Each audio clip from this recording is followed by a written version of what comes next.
Hello guys, कैसे हैं आप सब। आज इस वीडियो में हम आपको टेंस बताएंगे। तो चलिए देख लेते हैं टेंस का क्या मतलब होता है।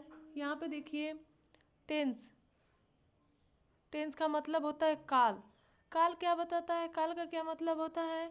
काल का मतलब होता है समय। तो चलिए देख लेते हैं टेंस कितने प्रकार के होते हैं। मैंने टेंस को देखे ले लिया है। टेंस 3 प्रकार के होते हैं। यहाँ पे देखिए, present tense, past tense, future tense.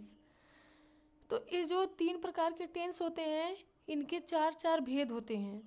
तो देखिए, चार चार भेद कौन कौन से होते हैं। Present indefinite tense, present continuous tense, present perfect tense, present perfect continuous tense.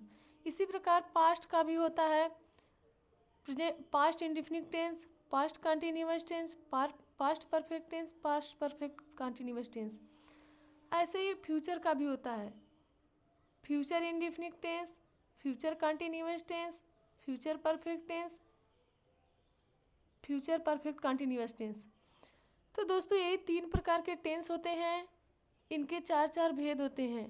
तो प्रेजेंट टेंस का मतलब क्या होता है, वर्तमान काल।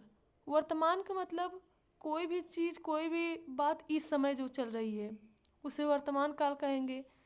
पास्ट टेंस का मतलब होता है जो बीत गया, भूतकाल। इसको हिंदी में भूतकाल बोलते हैं। भूतकाल का मतलब जो बीत गया है। फ्यूचर टेंस का मतलब होता है हिंदी में भविष्य काल। भविष्य का मतलब जैसे कोई भी काम हम आगे जो करेंगे भविष्य में, वो भविष्य काल में हो जाएगा। तो आपने आज देख लिया कि टेंस 3 प्रकार के होते हैं, उनके चार चार भेद कौन कौन से होते हैं, हमने आपको बता दिया। अब देखिए,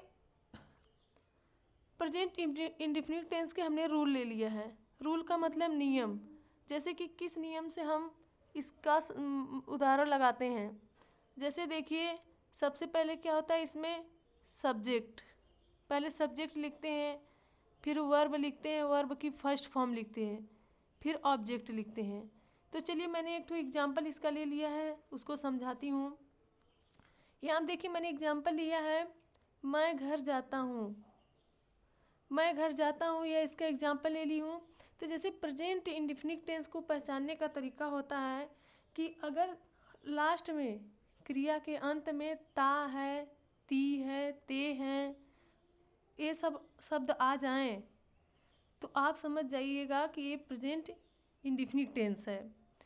तो यहाँ पे देखिए, ता है, ता हूँ आया है, यानी इसका मतलब ये प्रेजेंट इंडेफिनिट टेंस है। चलो इसको लगा के देख लेते हैं। तो पहले देखिए, मैं घर जाता हूँ, तो इसमें सब्जेक्ट क्या है, मैं है। देखिए दोस्तों, सब्जेक्ट वह होता है जिस पे सारी बात बोली जाती है।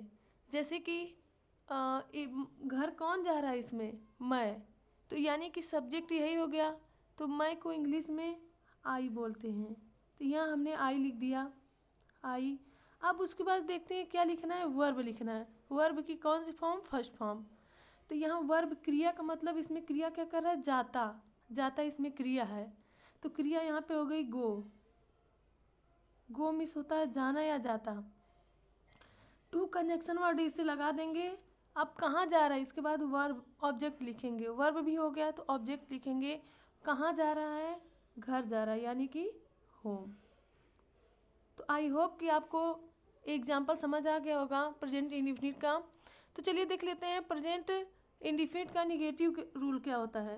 निगेटिव रूल देखिए, पहले सब्जेक्ट लिखते हैं, फिर हेल्पिंग वर्ब लिखते हैं। हेल्पिंग वर्ब में इसमें क्या होता है, डू नॉट, डज नॉट। जैसे कि अगर एक वचन होता है तो उसमें डज नॉट लगाते हैं, बहुवचन होता है तो डू नॉट लगाते हैं। फिर उसके बाद वर्ब की फर्स्ट फॉर्म लिखते हैं, फिर ऑब्जेक्ट लिखते हैं। तो चलिए देख लेते हैं, मैंने इसका भी एक एग्जाम्पल ले लिया है। देखिए, मैंने लिया है, वह आम नहीं तोड़ता है। तो यानी कि नहीं आ गया, तो यानी कि इसका मतलब है कि प्रेजेंट इंडेफिनिट का निगेटिव है। और लास्ट में ता है भी आ गया, तो आप इससे पहचान ही जा रहे हैं कि प्रेजेंट इंडेफिनिट टेंस का निगेटिव है ये। तो चलिए देख लेते हैं इसको लगाते कैसे इस रूल से। तो इसमें देखिए, सब्जेक्ट क्या है, वह, क्योंकि सारी बात वह पे ही बोली जा रही है। तो हम यहाँ पे लिख देंगे ही। अब उसके बाद क्या, हेल्पिंग वर्ब लगाना। तो वह जो है ये एक वचन है, यानी कि सिंगुलर है। तो सिंगुलर के साथ इसमें हेल्पिंग वर्ब हम लगाएंगे डज नॉट। तो यहाँ पे लगा देंगे ही, लग गया does, does not, he does not. अब फिर उसके बाद क्या लगाएंगे, क्रिया, वर्ब, वर्ब की फर्स्ट फॉर्म। तो यहाँ देख लेते हैं वर्ब की फर्स्ट फॉर्म लगाएंगे, इसमें क्रिया क्या कर रहा है, तोड़ता, यानी तोड़ रहा है, किस तोड़ रहा है, तो ये इसका होता है इंग्लिश में प्लक,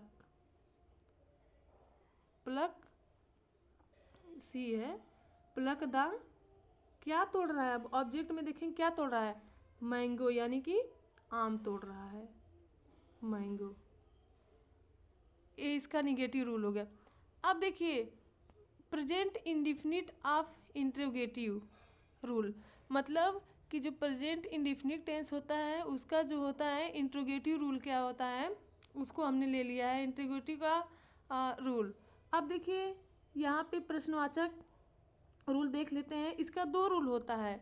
देखिए do does plus subject plus verb की फर्स्ट फॉर्म ऑब्जेक्ट। यहाँ मैंने सेकेंड रूल लिया है WH words plus do does plus subject plus verb की फर्स्ट फॉर्म प्लस सब्जेक्ट। अब देखिए दोस्तों इसमें दो रूल लगते हैं, जैसे कभी कभी क्या होता है कि प्रश्नवाचक शब्द बीच में आ जाते हैं, कभी कभी पहले आ जाता है। तो जब पहले आ जाएगा तो उसके लिए ए वाला रूल लगेगा, डू डज पहले हेल्पिंग वर्ब लगाएंगे, और अगर बीच में आएगा तो पहले WH फैमिली का लिखेंगे, जैसे क्यों हो गया, क्या हो गया, ये सब। तो चलिए इसमें हम देख लेते हैं कौन सा लगाना है, क्या वह गाना गाता है। तो अब देखिए इसमें क्या है कि जो प्रश्नवाचक शब्द है वो पहले आ गया है, तो पहले के लिए हम ए वाला रूल लगाएंगे, डू डच करके पहले, क्योंकि पहले हम सब्जेक्ट को ना लिखकर पहले हेल्पिंग वर्ब लिखते हैं। तो यहाँ पे क्या हुआ घर, पहले इसको देख लेते हैं कि कौन सा वचन है, एक वचन एक बहुवचन। वह हमने बताया कि वह हमेशा सिंगुलर में होता है, एक वचन होता है। तो यहाँ पे हम लिख देंगे पहले सब्जेक्ट नहीं लिखेंगे, इसको इस रूल के हिसाब से लगाएंगे। तो यहाँ पे डू और डज, जब वह एक वचन है तो हम इसमें डू नहीं डज का प्रयोग करेंगे। तो यहाँ लिख देंगे पहले डज, डज हो गया। अब फिर उसके बाद सब्जेक्ट इसमें क्या है, वाह का इंग्लिश में होता है ही लिख देंगे यहाँ पे। फिर उसके बाद वर्ब लिखेंगे, वर्ब का मतलब होता है क्रिया, इसमें क्रिया क्या कर रहा है, गाता, यानी कि इस गाता गाना गा रहा है तो सिंग लिखेंगे, सिंग ए क्या गा रहा है, ऑब्जेक्ट में लिखना है, क्या गा रहा है, गाना, तो यहाँ पे लिख देंगे सॉन्ग। आई होप कि आपको वीडियो समझ आई होगी, आज आपको प्रेजेंट इंडेफिनिट टेंस लगाने आ गया होगा। तो मैं आशा करती हूँ कि जितना भी मैं इस वीडियो में बताई हूँ प्रेजेंट इंडेफिनिट का, आगे पास्ट इंडेफिनिट का और अदर जितने भी टेंस छूटे हुए हैं मैं उन पे वीडियो बनाऊँगी। Thank you so much.